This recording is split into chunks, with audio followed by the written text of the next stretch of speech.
साफ सफाई का ध्यान रखें। एक बार बोलो जोर से, साफ सफाई का। अगर तुम्हारे घर में कहीं गंदा पानी भरा हुआ है उससे क्या करोगे? वो क्यों जरूरी है फेंकना?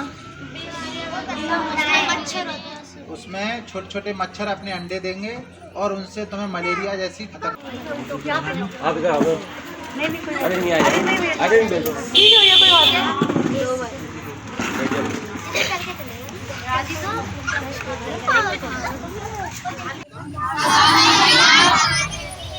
तुम्हारे घर में कहीं गंदा पानी भरा हुआ है उससे क्या करोगे? वो क्यों जरूरी है फेंकना? उसमें छोटे छोटे मच्छर अपने अंडे देंगे और उनसे तुम्हें मलेरिया जैसी खतरनाक बीमारी और जो बाहर से जो फूड होते हैं कौन कौन से, ये क्यों नहीं खाने चाहिए? बीमारी कैसे? जब वो हाथ नहीं साफ करेंगे अपने गंदे हाथों से आपको ये सब बना बना के देंगे तो आपको क्या होगा? तो इससे बचने के लिए क्या किया जाएगा? तो सबसे पहले जो चाउमीन, बर्गर और ये तमाम बाहर की चीजें हैं इन्हें आपको नहीं खाना है और जो घर पे तुम्हारी मम्मी बना करके दें वो खाना है, ठीक है? और अपनी साफ सफाई का ध्यान रखना है। नाखून कितने बड़े रखने हैं? क्यों काटने होते हैं नाखून? उसमें बहुत सारी गंदगी भर जाएगी और इससे क्या होगा कि वो आपके पेट में चली जाएगी, ठीक है? तो आगे से सारी चीजें करते रहनी है, ठीक है? एक बच्चा तो मुझे ये बताओ सबको, हाथ कैसे हमें धोने चाहिए अपने? हाथ धो के बताओ। खड़े होके बता दो एक बच्चा कोई भी जो सिखाया गया ना आपको, हाथ कैसे धोते हैं बता दो बेटा, उस टाइप बताओ।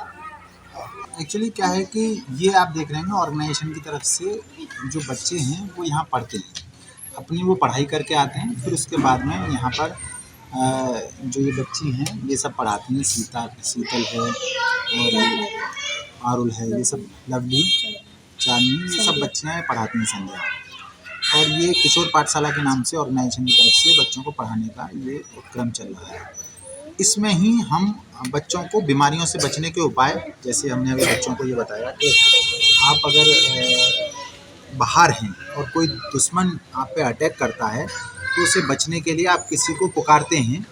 उसी तरीके से जब हम उस दुश्मन से लड़ने में सक्षम हो जाएंगे तो हम किसी को नहीं पुकारेंगे। तो ठीक उसी तरीके से यहाँ बच्चों को ये बताया गया है कि जब हमें बीमारी घेरती है तो उनसे बचने के उपाय भी हमें आने चाहिए। तो जैसे मलेरिया से किस तरीके से बचा जा सकता है और भी मतलब जो बीमारियां हैं उनसे कैसे बचा जा सकता है, और एक एटिकेट और एक मैनर इन बच्चों को सिखाए जा सकते हैं। आप ये देखेंगे कि बच्चों की जो चप्पलें हैं वो भी व्यवस्थित हैं। इसका मतलब यह है कि इनको एक व्यवस्था समझ में आनी चाहिए और ये बच्चों पे काम करना है एक जरी पे काम करने के बराबर है। और हम ये मानते हैं कि अगर बच्चों को हम तमाम चीज़ों से बचा करके इनको सिर्फ़ और सिर्फ इनको एक धर्म बताया जाए कि एजुकेशन ही इनका सबसे बड़ा धर्म है, एजुकेशन ही इनका सबसे पवित्र ग्रंथ है, तो इसके हिसाब से वो अपने आप को बेहतर मनुष्य और एक बेहतर नागरिक स्थापित कर पाएंगे। और कम से कम हम ये चाहेंगे कि इस देश का भविष्य सुरक्षित है। अभी बदलते मौसम में किस तरह की बीमारी पैर पसार रही है और किस तरीके से संस्था द्वारा जागरूक किया जा रहा है बच्चों? हमारी संस्था के द्वारा जगह जगह पे आप जैसा जानते भी हैं हमारे लगातार कैंप वगैरह ही लगते रहते हैं। इस वक्त जागरूकता कैंप के जो क्रम में हमारे लगातार जो बीमारियां इस वक्त जैसे डेंगू है, मलेरिया है, इन सब चीज़ों के लिए हमारे लगातार जागरूकता कैंप भी लग रहे हैं। और ये लोगों को बताया जा रहा है कि अपने घरों में कूलर में जो जमा पानी है उसके लिए मतलब उसे खाली करवाएं और मच्छरों से बचने के उपाय हैं, उन सब तमाम तरीके के उपाय हम लगातार बस्तियों में, गलियों में ये बता रहे हैं।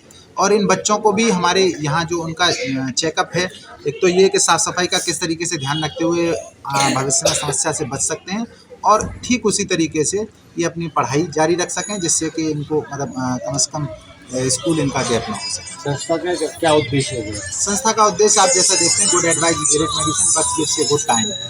यानी कि संस्था का जो विशेष उद्देश्य है कि अच्छी सलाह ही महान औषधि है, बशर्ते वो ठीक समय पर दे दी जाए। जैसे बच्चे हैं, ये समझ पाएंगे, अपने शरीर के बारे में समझ पाएंगे, अपनी फिजियोलॉजी के बारे में समझ पाएंगे। जब फिजियोलॉजी के बारे में समझ पाएंगे तो ये फोकस करेंगे अपनी फिजियोलॉजी पर, जिससे पैथोलॉजी जनरेट नहीं होगा। तो आज आपने कहाँ कैंप लगाया? ये नौरंगाबाद छावनी में जो किशोर पाठशाला संचालित है पुष्पकिरण ह्यूमन हेल्थ वेलफेयर सोसाइटी की तरफ से, इसी क्रम में एक पाठशाला ग्राम अंडोली में भी संचालित है, वह भव्या निःशुल्क कोचिंग सेंटर के नाम से। और जगह जगह इसका उद्देश्य सिर्फ इतना सा ही है कि किस तरीके से लोग ज़्यादा से ज़्यादा जागरूक हो सकें, बच्चे अपना भविष्य सुरक्षित कर सकें। धन्यवाद। उनकी जो कैंप लगाया गया है, क्या उद्देश्य है ह्यूमन वेलफेयर? ये आज कुछ किशोर पाठशाला में अम्बेडकर कॉलोनी में कैंप लगाया गया है। संस्था के उद्देश्य यही है कि शिक्षा और स्वास्थ्य, हमारी संस्था इसी पे काम करती है। हम किशोर शाला में पढ़ा रहे हैं, बच्चे को निःशुल्क शिक्षा दे रहे हैं। हम 5 लड़कियां हैं, मेरिका, किशोर, पारुल, लवली, संध्या, शीतल, चांदनी। हम लोग बच्चों को निःशुल्क शिक्षा दे रहे हैं। और अभी मौसम के बदलते हुए देखा गया बच्चों में सर्दी, खांसी और बुखार की शिकायत हो रही थी। बच्चों ने कई दिन बताया गया था, तो फिर मैंने डॉक्टर साहब से कहा कि इतने समय लेके आज बच्चों का फ्री हेल्थ का चेकअप हो जाएगा, जिससे बच्चों को उनकी ज़रूरतमंद दवाइयाँ मिल जाएंगी। और जिससे मलेरिया और डेंगू का प्रकोप चल रहा है, तो उसके बारे में बच्चों को जागरूक किया गया कि मलेरिया से कैसे बच सकें, कैसे हमें पूरी बाजू के कपड़े पहनने हैं, मच्छरदानी में सोना है, और जगह जगह जो पानी गलत जगह भरा रहता है उस पानी को ना बढ़ने दिया जाए।